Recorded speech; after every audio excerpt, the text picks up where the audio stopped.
What's up, everybody? Welcome to another edition of Established Run's NBA Injury Report Analysis Show. I'm Drew Dinkmeyer here with Mike Gallagher to walk you through tonight's, 11 games in the association? Mhm. Something like that. A crazy amount of games. It's a big week of Monday, Wednesday, Friday games later on Tuesday, Thursday as the calendar kind of turns in anticipation of the NCAA tournament calendar. With me to break down the injury report, as always, Mike Gallagher. Mike, how are you feeling about tonight? Yeah, doing good. A lot of cute. 23 Q tags, I think it was. Yeah, it's madness, and yeah, this week's nuts. We got big Wednesday, big Friday. This week's gonna be quite hell, but we're ready to go. Yeah, the good and bad things about these slates. Obviously, it's more condensed. It's more challenging to do content on the really large slates. It's more challenging to play DFS. It should lead to fewer back-to-backs, which will be a little bit more helpful. But generally, at this time of the year, trying to figure out what teams are doing is challenging, as we talked through on our latest edition of the Established Run NBA podcast, how to approach DFS and late season NBA betting. Please check that out as it's important to try to navigate this time. Let's get into the game-by-game stuff. Let's start with Charlotte and Cleveland. On the Charlotte side of things, they're without LaMelo Ball, Leaky Black, Marquez Bolden, Seth Curry, Cody Martin, and Mark Williams. They have a questionable tag on Bryce McGowens and a probable tag on JT Thor, who got ruled out before the last game. So what are your expectations here in terms of what we have left for Charlotte tonight? Yeah, McGowan's really having for 6 minutes anyway, so nothing really that matters there. But they'll run the same starting lineup there: Trey Mann, Micic, Nick Richards at the 5, Brandon Miller, and Miles Bridges, and then pretty big role for Grant Williams, Pokashevsky, and Bertans, mostly their core 8. So it's been pretty tight, but their offense is a disaster. Since the break, they have the worst offense in the NBA. They can't score at all. Like 91 points against the Hawks. They're like struggling to get 100 pretty much every night. So we love condensed rotations, but not if you're going to score 90 points. Yeah, it's certainly challenging with the lack of offensive firepower that they have out there. On the Cleveland side, Cleveland on another back-to-back. They got just massacred yesterday in Miami. We've talked a lot about all the travel, the schedule woes. It has definitely caught up with them. In terms of the injury report today, they've listed Donovan Mitchell, Isaiah Mobley, Max Strus, Dean Wade, and Ty Jerome out. They have not listed the other G Leaguers out, and they have not listed anything with Evan Mobley on the injury report after Evan Mobley returned yesterday, was on a minutes limitation. So that seems to be good news. But as we talked about on the podcast, early filings of the second end of a back-to-back can always be adjusted later. So what are your expectations here for Cleveland tonight? Yeah, they're usually pretty good about not like double filing like Orlando. We know they always get the first report out and then screw it up. So they're pretty legit. And then Donovan won't be back. Mobley had that 20 to 25 cap on him. Probably come up a little bit. Probably maybe he has like 20 to 27. They've been a pretty gradual ramp up on Mobley, Garland, Mitchell. When he comes back, he'll probably have a pretty harsher cap. But again, just embarrassing. I mean, they got completely wrecked. Their offense is really struggling. And we've been talking about this for weeks now, man. This schedule for the Cavs is just so difficult. They're almost through it now, but they need this one really bad. They're in danger of losing home court advantage here with the poor play they've had. It's kind of weird that January they were shorthanded. They were just cruising. They were like number 1 in defense, but this time around, missing Donovan Mitchell is really hamstrung them from just overall offense and just overall play. Like they're just really fighting through the schedule right now. Yeah, a lot of depth that they've lost to Max Strus, Dean Wade. Those the depth pieces add up, and then I think it's an important lesson that we looked at Cleveland from a best ball perspective as the team you wanted to target in best ball this year because they had this nut playoff schedule. And it's a good reminder that you can have more games than everybody else, but that can also wear down guys and lead to missed games, can lead to fatigue and poor performances. I don't think any of the Cleveland guys, have blown away expectations. I think LeVert's done pretty well during the best ball playoffs, but everybody else has either been hurt or kind of trying to grind their way there, even on the extra games. So it's a good reminder, that sometimes the extra games can result in, weaker performances per game on a basis when guys just aren't rested as much. Let's move to Brooklyn and Toronto. On the Brooklyn side of things, Cam Johnson is listed out with the big toe sprain. Shout out to Mark Dankenbring. Ben Simmons, Dennis Smith Jr. also ruled out here. Dennis Smith Jr. with synovitis, right hip synovitis is the listing there. So how does that impact the Brooklyn Nets rotation tonight? Yeah, pretty big deal for DSJ. As you mentioned, it's an inflammation of his membrane in his hip joint. Hashtag Google for the reminder on what synovitis is. But yeah, so yeah, they'll run Dorian back. He'll be back in the starting lineup. So Cam Thomas should play a bunch. Really tough game. Kevin Ollie was really blunt about like how poor his team's playing. But they're going to get a lot of minutes out of Dennis Schroeder, Mikal Bridges, Claxton. Really, really good matchup. Toronto is just so bad on the inside here, so they should be able to get it going. This should lock in Lonnie Walker's minutes. We saw him like almost fall out of the rotation, but yeah, he should be pretty much locked in. And then we'll see what's up with this front court situation with Day'Ron Sharp. Somewhat shockingly, the other day, we thought he was going to be locked in. When apparently we thought that they were bringing Noah Clowney for Claxton. Turns out, hey, you're going to fly out here. We might as well play. Yeah, that was quite a rug pull. But yeah, so it should be Sharp. But yeah, so starting I mentioned, and then Sharp, Lonnie Walker, and that's going to be mostly the core. We'll probably see a little bit of Trendon Watford with Dorian Finney-Smith moving into the starting lineup. Does the absence you see in this box score above that Claxton, Clowney, and Sharp combined for 44 minutes? So there were like 4 minutes of smallish ball lineups. Does the absence of Cam Johnson make those less likely tonight? Yeah, they're pretty much going to put Dorian, I think, straight four. Maybe a couple minutes, but it should be mostly center. Ollie likes to go big. He's way more inclined to play like a true center than Jacques Vaughn was. All right, let's go to the Raptors side of things, where their injury report is straightforward but bulky. Out tags on Scotty Barnes, RJ Barrett, Chris Boucher, DJ Carton, Jakob Pertl, Jonte Porter, and Emmanuel Quickley, who are all listed out. Gary Trent Jr., who has been on the injury report the last few games, is not listed on the injury report, so it looks like it's all systems go for Gary Trent Jr., who got off 26 shots last time out.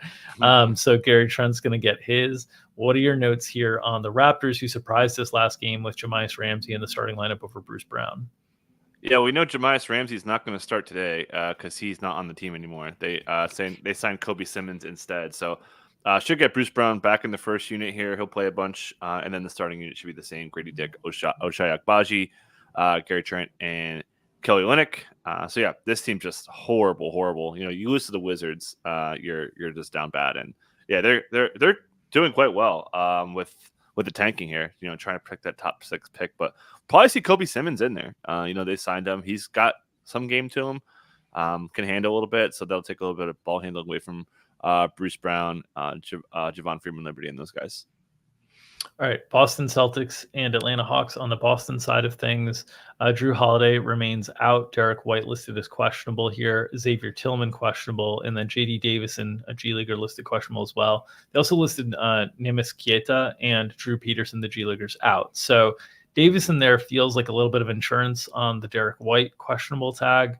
But what are your expectations for White and Tillman here? Notable that there's no tags on Porzingis, Jaylen Brown, Jason Tatum, Al Horford, who we've seen tags on kind of throughout this tougher, more condensed schedule for them. So it looks like Drew Holiday, kind of the last remaining high-end piece that we're monitoring injury stuff for. Yeah, Drew Holiday has, quote, dead arm. So he's going to miss some time. He's been missing, about a week here, probably miss a couple more. No rush. I mean, they're locked and loaded for 1 seed pretty much throughout the playoffs. We know they've got the East seed pretty much 1 seed locked down. I think they'll start big here. So I think they're going to start, Derek White, if he can go, it would be Pritchard. If not, the Jays, Horford, and Porzingis in a big lineup there. Xavier Tillman, we know he's had a lot of knee injuries, so definitely could see him sitting out here. Yeah, and then that would help out O'Shea Brissett, and those guys. But Pritchard's playing a ton lately. Just all these back-to-backs and just resting guys has really benefited Payne Pritchard in a pretty significant way. All right, on to the Atlanta Hawks, where similarly, injury report very filled with out questions. There's one questionable tag, Seth Lundy, a G Leaguer, is listed questionable, but the out tags are plentiful. Sadiq Bey, Kobe Buffkin, AJ Griffin, Muhammad Gueye, Jalen Johnson, Onyeka Okongwu, and Trae Young. So what is left for Atlanta tonight? Well, DeAndre Hunter's starting, you guys. It's the bit is over. I think he's going to stick. And then they have the double big toes. Kobe Buffkin and Onyeka Okongwu both have big toe sprains.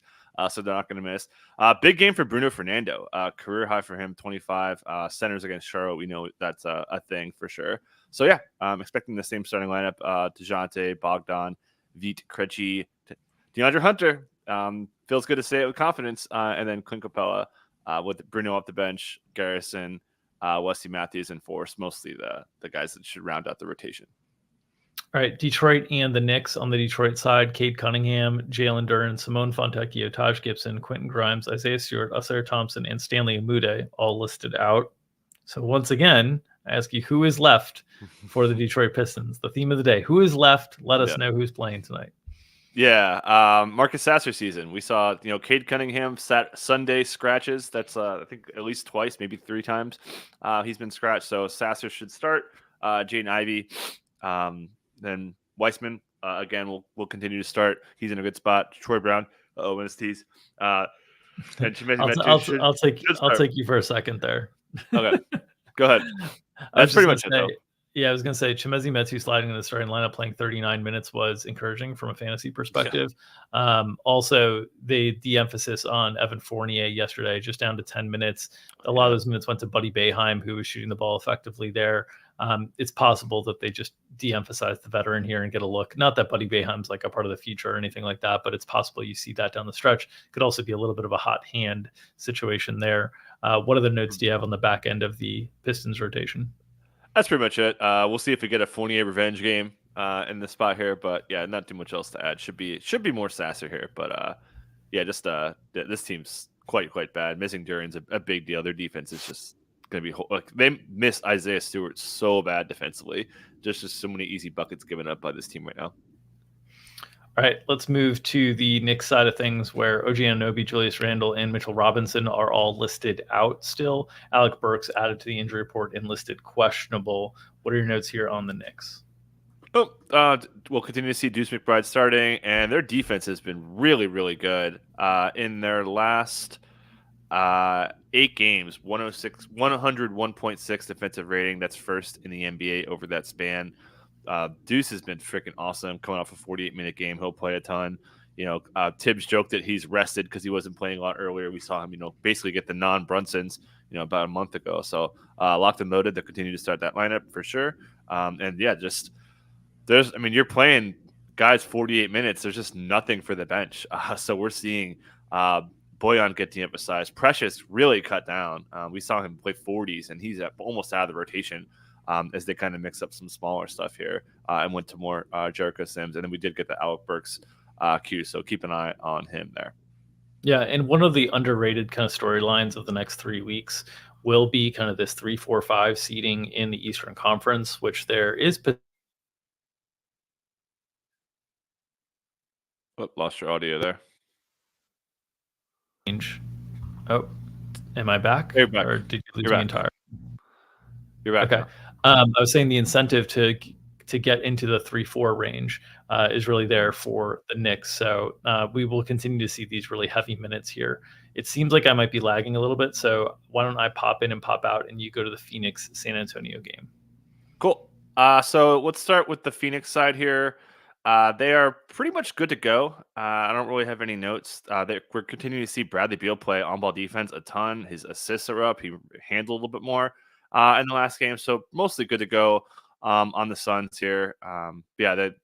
Really, really easy game. And they're going to have an easier time scoring today without Victor Wembanyama, which we will get to right now. Yeah, on the Spurs side of things, we had a little bit of hokey pokey on the shoot-around reporting Victor Wembanyama today, but we get an official listing that he's been ruled out with a left ankle sprain here. They also have just G Leaguers ruled out. Dominic Barlow listed available. That's notable. Just anytime Wembanyama is out, elevates both Zach Collins and Dominic Barlow. So what are your other notes here for the Spurs tonight? Yeah, we'll get Zach Collins. We saw him miss the game last week, and then he's back. So he'll be in the starting lineup with Dominic Barlow handling pretty much 48 minutes there. We'll see if Sindrom Amakavashvili could get in the mix here. But, Suns are, they got to keep rolling here. Expect them to be really, really crushing. The Wembanyama on-off defensive splits are huge. It's like 13 points per 100. So the Suns should have no problem scoring like 120 today. I did want to circle one last thing on the Knicks back that I forgot while I was having the audio issues there.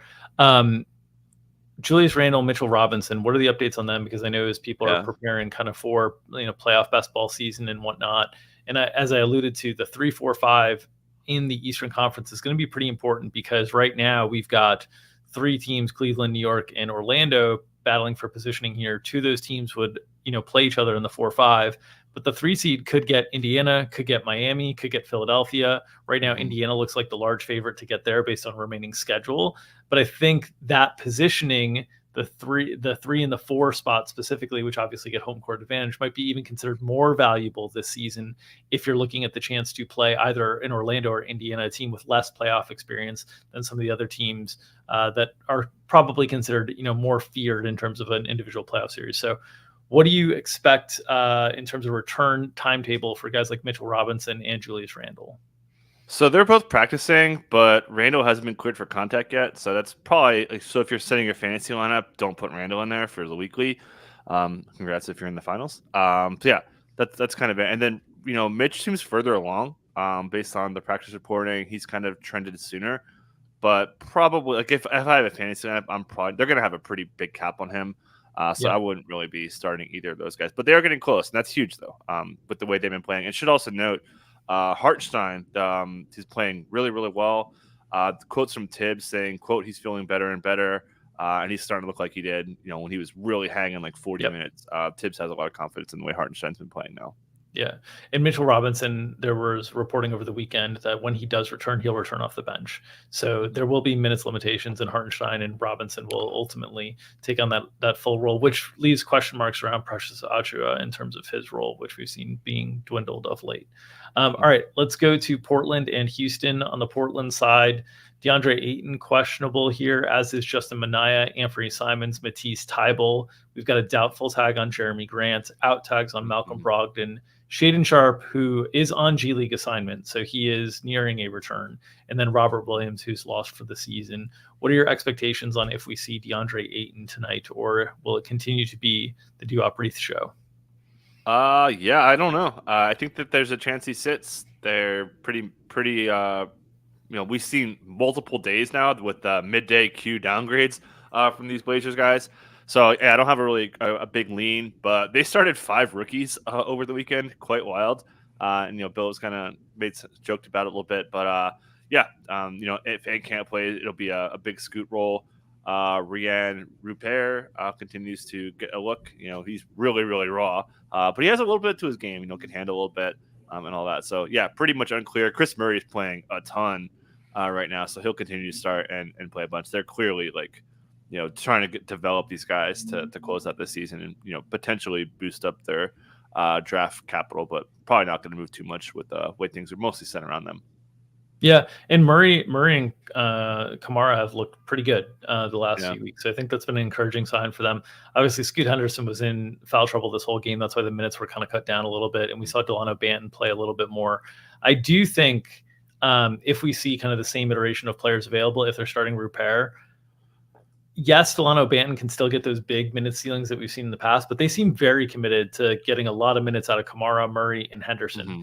And if they're getting a lot of minutes out of those guys, it is a tougher path to get into the upper 30s off the bench that we saw from Banton. He kind of got to the mid 30s last game, in large part because of Scoot kind of getting into foul trouble. So that's something to keep an eye on, as well as Banton has been a great performer for fantasy teams down the stretch.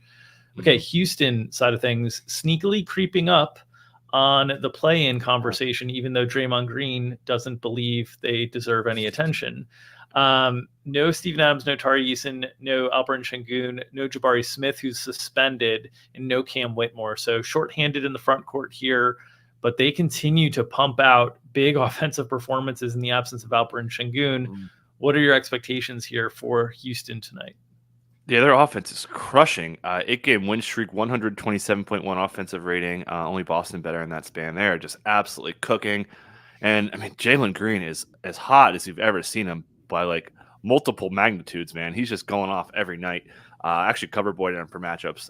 Like the matchup for him. So, yeah, Jabari, I thought that suspension was a little unnecessary, but hey.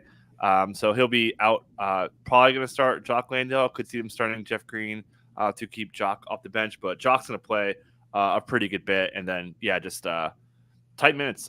They're going for it. And they've said, I was listening to the Wizards broadcast last week, and they must have brought it up like 5 times. Like, hey, the Rockets are like really, really going for it, and they're playing great, man. So shout out to them. Shout out to Ami Udoka. Amon Thompson, just a stat stuffer, does it every night. And yeah, just Jalen Green. Is he going to win Player of the Week? He probably is, with the way he's played. So and then Fred VanVleet just bombs away, man. 27 3-pointers. I've talked about this for a while now. Utah just gives up catch and shoot with the more than the, like if you just chopped off like the last 2 months, I'm pretty sure Utah would be like the most catch and shoot points allowed. They're just getting absolutely cooked from 3 right now. All right, let's move to Washington and Chicago. On the Washington side of things, we've got a lot of injury information to digest here. Thankfully, it's mostly clean, no questionable tags. Jordan Poole listed available with a right ankle sprain. They're without Bilal Coulibaly, Tyus Jones, Kyle Kuzma, Isaiah Livers, Eugene Omoyori, and Landry Shamet. So who's your expected starting lineup tonight for the Washington Wizards? Yeah, we're gonna get Poole for sure, Denny for sure, Kispert for sure, and then I'm not sure. We could get Johnny Davis. I kind of lean Davis, and then I think they might go back to Bagley here, but they like Rashawn Holmes. He's been playing pretty well, double. So I kind of lean Bagley getting the start, but it could definitely be Holmes. But those guys will mostly split the minutes there. We did get Tristan Vucevic in the mix as well. Didn't really play a lot. Bad timing, now that they get Marvin Bagley back, there's just not going to be enough minutes for him here. So yeah, that mostly will cover it. Jared Butler's, if you're not going to play Johnny Davis, he's terrible. But if Jared Butler is either coming off the bench or starting, he could play a bunch. He's been really active with his shot, so he's kind of like a low key option here. We know we'd like catch and shoot guys against the Bulls, so definitely a really good Corey Kispert matchup. On the Bulls side of things, their injury report also pretty full here. Alex Caruso is listed questionable. Dalen Terry and Kobe White listed probable. They're still without all the G Leaguers. We did see Kobe White shift back into the starting lineup over the weekend as soon as he was off the minutes limitations. What are your expectations for what we see from the Bulls tonight? And this Alex Caruso, now a left ankle sprain, is what he's being listed with on the injury report. Yeah, he's had this injury for a little bit now. We saw him tweak it like 3 games ago, returned. He's been playing. He's probably going to play. We saw them hold him out of practice just to basically load manage him here. So if he didn't play, I'm expecting him to. But it would be almost certainly Torrey Craig in the starting lineup with, more likely to see the Drummond overlap. Dalen Terry's been playing a little bit better lately, getting some more minutes. So those guys would all benefit as well. All right, on to Dallas and Utah. On the Dallas side of things, Maxi Kleber is listed questionable. Josh Green is listed out here, also without the G Leaguers. Luka Doncic's not listed on the injury report, so no concern there. What are your notes on the Mavericks? Yeah, not much to add here. If Maxi didn't play, that would lock in the 48 minutes for the centers, assuming no garbage time. So Daniel Gafford is just crushing. He's playing great.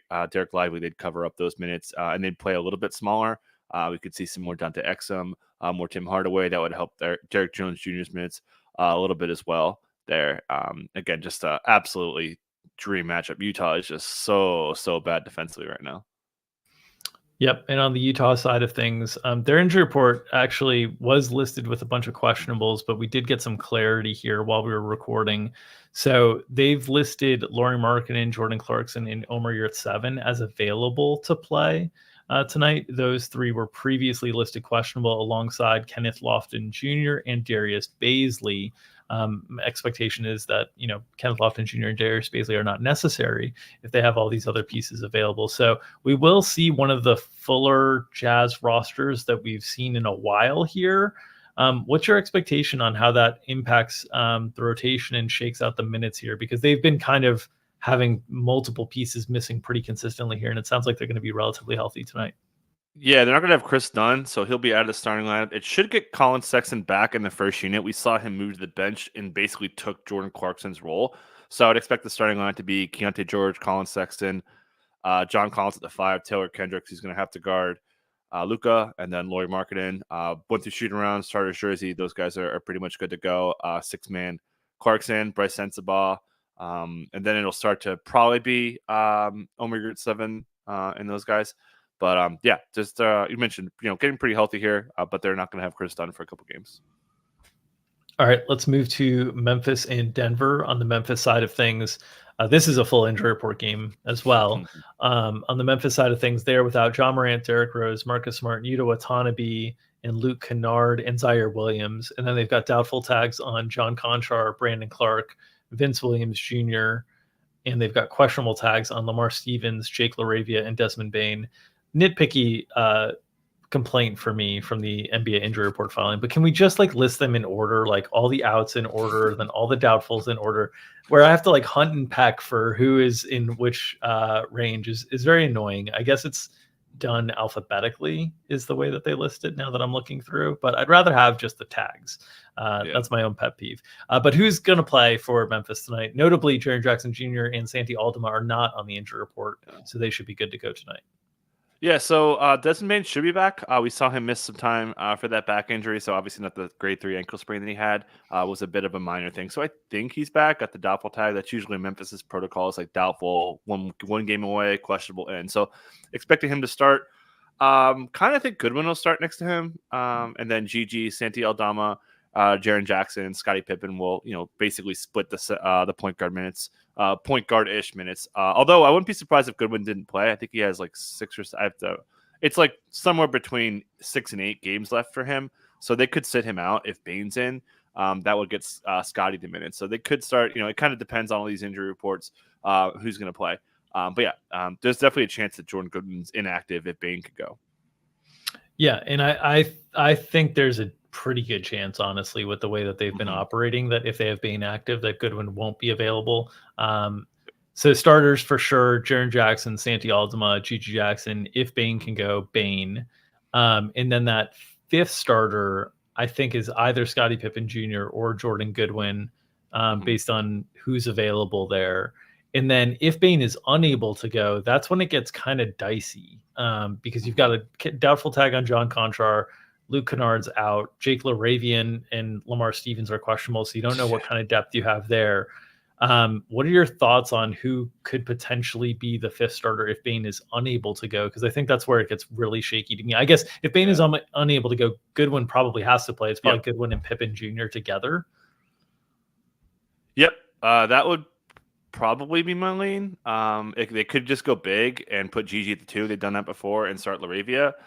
So those, and obviously you can't play. Yeah. But that's kind of where I'm at. So they could definitely do it. I don't think they're going to. I think they'll like have another option. I don't think they're going to start Scottie and Goodwin together. Yeah. Okay. Denver side of things. This is one that everybody will be paying attention to tonight, as Jamal Murray and Nikola Jokic are both questionable. They both sat out last game, which Denver was able to take care of a home game against Portland. Denver has ascended to the top of the Western Conference standings now after Oklahoma City lost yesterday against Milwaukee. So they are, kind of doing what they wanted to do, right? Manage the health, get themselves to the top of the Western Conference standings. I kind of think we might see availability determined by if Desmond Bain's available tonight. But I saw one of the beats for Denver suggested that Jokic was a little bit more likely to play than Jamal Murray. What are your expectations here for the Nuggets? Yeah, I'd agree with that. Jamal rolled his ankle pretty good, so I was, it was pretty clear he was going to miss to me. So that should get Reggie Jackson in the starting lineup. And then, Jokic, I think Jokic's injury isn't as severe, so he could be back here. But they like to manage him. We saw him sit out last year, like basically acquiesce to give Joel Embiid the MVP. So they could manage him for sure. As you mentioned, it's Memphis. They're at home. Like, they should be able to take care of business without them. So could see him sitting, possibly game time. And if he didn't play, DeAndre Jordan will get the start. And then we see a little bit more of the small ball stuff. Should shout out Christian Brown. He played freaking awesome over the weekend. 17, 8, and 6. Really got shouted out by Michael Malone after the game. Yeah, the Michael Malone Denver bench love affair seesaw continues to turn. Peyton Watson coming under some scrutiny with some comments from Michael Malone about the playoff rotation of late that is almost undoubtedly just meant to try to light a fire under Peyton Watson, who has not been playing as great of late. Michael Malone's had frustration with his shot selection and so on and so forth. That was the case like a month ago with Christian Brown. So it just kind of goes in cycles with these guys. But yeah, we would see Reggie Jackson in that starting lineup. And if there's no Jokic, being able to absorb a decent sized usage role. Once again, as we've seen kind of historically, when Jokic is out, it's hard for Michael Porter Jr. to actually absorb as much of the usage. In general, the pecking order is Murray if he's there, Then Aaron Gordon, kind of if he's next, and then you get into Reggie Jackson if Murray's not there. Michael Porter Jr. tends to fall down the list of candidates that actually fills the usage left by Jokic in those spots. Okay, let's move to Philadelphia and Sacramento, one of the last two games on the slate to tackle. Philadelphia has not yet filed on the 130. I guess I can now update the 230 to see if we have that available yet. They did not. They have not filed on the 230. So what are your, if any, expectations here on Philadelphia? You got a really big win for them.